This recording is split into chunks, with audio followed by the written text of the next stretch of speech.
Magandang araw mga ka-Wonder, welcome back sa ating YouTube channel, Wonder Vlogcaster po. Pag-usapan natin itong isang tao, isang personalidad, no, na curious ang taong bayan para pag-usapan siya. At sino ba ito? Panoorin muna natin yung video mga ka-Wonder bago natin talakayan ang gusto. Bago sa liderato ng NBI, Yes. sino po ang itatalaga? Attorney Melvin Matibag. May we know why?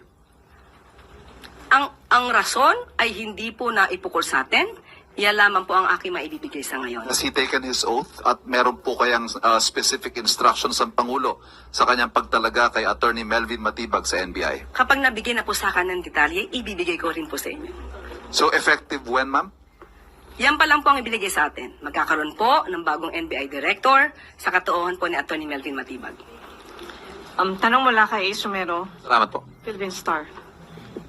Confirm lang po namin, ito po yung kalyado ni dating Pangulong Rodrigo Duterte sa PDP Laban. Sa aking pagkakaalam, What does this say about the decision of the President or his interactions with other stakeholders in politics? muli, yan lamang po ang ipinabuot sa atin. Kung ano ang dahilan, ibibigay ko po sa inyo kapag ka naibigay niya po sa akin. Follow-up question mula kay Marisol Halili, TV5. Mikey. Yusek, but at least can you give us the reason why the president chose to appoint Attorney Melvin Matibag, who used to be part of the Duterte administration? Yan lamang po ang ibinigay sa akin impormasyon. Hindi po pa naibigay sa akin ang rason. So kapag ibinigay na po sa atin, una-una prerogative naman po. Una-una man po prerogative po ng Pangulo. Una-una, masasabi natin bakit niya in-appoint or i-appoint. Nandun po yung tiwala. Nakitaan po niya ang si Attorney Melvin Matibag ng maaaring pagtiwalaan. Maaaring magtrabaho para sa gobyerno. Pero kung ano yung pinaka-reason, hindi pa po nasasabi sa akin in details. Kapag ka po naibigay na sa akin, ipapasa ko po agad sa inyo. Wala nang tanong mula. So yan mga ka-Wonder, no? Si Attorney Matibag, yung ating pong tinutukoy mga ka-Wonder. Marami nagsisitaas ang kilay sa mga pag-uusap namin kanina sa isang coffee shop. Pero hindi ako uminom dahil pause na ako. Yun nga, tinatanong nila, bakit nilagay ni PBBM etong si Attorney Matibag na isang kaalyado o dating nagtrabaho kay Duterte nung panahon niya. Alam naman natin na wala namang permanente pagdating sa politika, sa pagtatrabaho sa gobyerno. Meron dyan na natili dahil talagang diehard, dahil may utang na loob na gustong ibigay. No? Pero bakit itong si Matibag? Kaya nga ng tanong ng press kanina kay Attorney Claire, at least bigyan daw sila ng hint kung bakit. Yun ang tinatanong nila. Kasi ang iniisip nila, since Duterte ito at nilagay mo dyan sa NBI, alam ng tao, naaamoy nila na PBBM is up to something. Have to investigate someone. Alam na natin ito'y kinuha niya, ito'y nalilink sa Duterte. At bakit ito? Baka mag-hold back daw ito. Baka hindi raw ito talagang maglingkod, mag-partial ito dahil nga Duterte Marcos. But remember, Attorney Melvin Alvarez Matibag, to be exact, he is the same person who filed disbarment case complaints against Attorney Harry Roque. Siya po yung nag-file dahil doon sa kinakalat ni Harry Roque na deepfake na video. Ito rin yung the same person na tinawag si Sara Duterte na Bartinela. Siguro, he knows a lot of things na hindi alam ng iba. Although may hint na tayo na tinawag ng Bartinela. But the best person who can prove this perhaps is Attorney Matibag because he worked for Duterte way back during the term of President Duterte. So, ginawa siya, in-appoint siya bilang director ng National Bureau of Investigation o NBI. Alam naman natin na mga kalidad na tao ang nilalagay ni PBBM. Nababansagan nga yung unang lagay niya, mga technocrats. Si Attorney Matibag ay kumuha ng bachelor's degree sa UST. Graduate siya sa Ateneo ng kanyang law at nag-masters ito sa Amerika sa Wayne State University. At of course, yung mga legal practice niya at saka akademya. Siya ay isang abogado na naging founding partner, no? Siya ay isang legal instructor, professor sa ilang universidad sa Pilipinas tulad ng San Sebastian College. Diyan yata nag-graduate itong si Sara, no? At University de Manila. At noong 2025, naging dean siya ng College of Law ng Lyceum, Alabang. Ito na yung sinasabi nila na siya ay dating nag-work kay Duterte. Pero tandaan nyo, may isang taong nagpakilala at dinescribe niya kung sino si Attorney Matibag na ito ay mahusay sa mga underground search o investigation. Sabi niya, in other words, mga ka-wonder, ito raw ay mahusay maghanap ng baho ng isang tao. Aalamin niya, hukayin niya, at ito'y gagamitin niya dun sa tao. No? May basihan may basihan. Hindi ito fabricated na kagaya ni Duterte na gumagawa ng mga pain, ng mga ebidensyang fake, tapos sasakyan ng tao. Hindi ito ganun.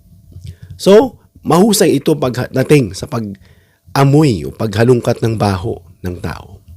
Ganun pa man, napapaisip ang tao, bakit siya? Dahil ito ay dating acting cabinet secretary ni Duterte, no? Noong huling administrasyon ng Pangulong Duterte. Ito nga, siya ay Secretary General ng PDP Laban. So, maaaring maitutuling mong dating kaalyado. So, dati siyang Secretary ng Lakas ng Bayan, PDP. Ang partido ito ni Duterte, alam natin yan mga ka-wonder. Pero umalis ito sa partido noong 2023 dahil sa mga policy disagreements. Ito na yun. Umalis siya. Siguro may mga nakita siyang polisiya na hindi niya gusto. Yan, isa sa hint kung bakit siya ay napagkakatiwalaan ng Pangulo. Marami siyang alam, credible siya, at siya yung magiging sinatawag nilang susi para dyan sa impeachment ni Sara Duterte. Alam natin, mga executive roles niya rin noon, naging sa mga GOCC, no? Naging general manager siya ng operations ng Manila International Airport Authority. Naging president din siya at CEO ng National Transmission Corporation. Ito yung mga ilan sa mga GOCC ng gobyerno at iba pa mga ka-wonder. So yun nga, tinatanong, bakit siya? Kaya nga yung mga media kukulit eh. No? Sinabi lang ni Attorney Claire na wala siyang alam patungkol sa further info. No? At malamang, sabi niya nga, pinagkakatiwalaan siya na pwede siyang mag-work sa government. No? So, yun yung mga bagay na tingnan lang muna natin. Tiwala, in other words, mga ka-wonder. Pinagkatiwalaan siya. Kasi otherwise, kapag siya ay mapapansin na he's holding back, na parang he's still yung kanyang tawag dito, yung allegiance niya kay Duterte ay nandoon pa rin. Maaamoy at makikita naman yan mga ka-wonder. No? So alam na natin na ang trabaho ng NBI is magsiyasat, investigate nga. Maghanap ng ebidensya, magsiyasat ng mga malalaking kaso, no? At magtulong sa pagpapatupad ng batas sa mga para sa interest of course ng bansa. Yan ang NBI na parang counterpart ito ng FBI sa US. So yan nga. Ngayon, ang tanong nila, siya ba talaga ay master sa paghanap ng ebidensya? Ay gaya nga na sinabi ng isang, actually isa rin siyang content creator, no, na may background sa media at nakasama niya itong si Attorney Matibag. Sinasabi niya nga na ito nga ay mahusay sa paghalungkat ng mga baho ng kalaban o ng certain personality.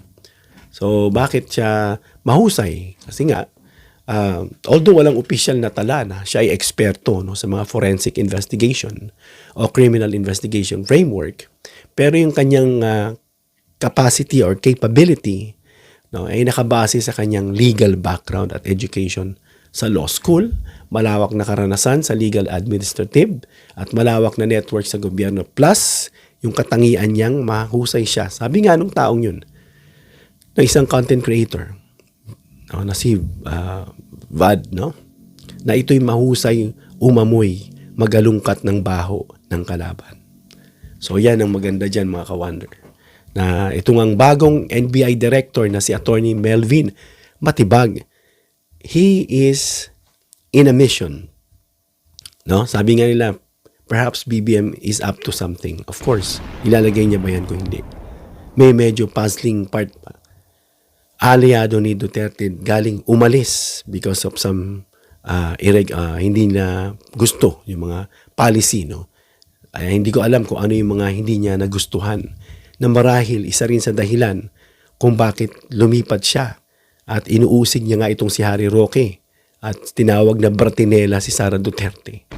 Doon malalaman natin mga ka-wonder na walang permanente sa pagsasapi, pagpartner sa politika. Ang nanatili lang dyan yung mga interest, mga ka-wonder. So yun, alamin natin mga ka-wonder at kung ano yung gagawin niya para makatulong siya sa paghalungkat ng kaso. Kasi alam natin mga ka-wonder na PBBM is silently working behind the scene nga, behind the camera. Hindi siya kagaya nitong sila Sara Duterte na maingay yung mga kanyang mga DDS dyan na post dito, post doon. Manda kayo. Tapusin, ipagganti mo kami. No? Yung mga ganito, babalikan. Yung tipong nananakot. No? Depende na lang sa Congress. Sabi nga nila kung if they have their balls, no, para hindi matakot sa pananakot ni Duterte, ni Sara Duterte, na all along, nasa dugo naman nila yan eh. Si Rodrigo Duterte, yung tatay niya nga eh. Ganyan din, mahilig manakot. Siyempre, kanino pa ba magmamana? Ngayon, it's up to you. Kayo mga lingkod bayan, tinawag kayo para maglingkod at manindigan dyan sa sinumpaan yung posisyon. Ngayon, kung kayo matatakot, maaring kayo ay hindi talaga halal ng bayan. Na kayo ay up to something lang. For your career, no? Para lang sa inyo. Malalaman natin yan. At babantayan yan ng taong bayan. Ang wino-worry nga ng taong bayan itong Senate. May isang bambabatas o isang politiko na nagsabi na medyo malabo raw ang impeachment ni Sara Duterte. Dahil ang iba daw dyan mag-abstain, iba dyan, siyempre hindi, iba dyan boboto. Titignan natin yan, mga ka-wonder. Tandaan natin, silent majority dyan, mga dilaw pink, of course red, lahat tayo tignan natin yung mga nagpe-play safe. At never again to vote for them. No? So yun lang, alamin natin ang gagawin ni Attorney Matibag kung paano siya kikilos at makatulong sa administrasyon at ilagay ang bansa sa tamang kamay. Hanggang dito lang tayo mga ka-wonder. Comment down below your opinion para mabasa natin. Of course, give me a thumbs up if you like this video. Please share this video para malaman nila kung sino si Attorney Matibag. And please subscribe, hit the notification bell icon and choose all bilang suporta sa aming mga content creators. Hanggang sa muli mga ka-wonder, God bless.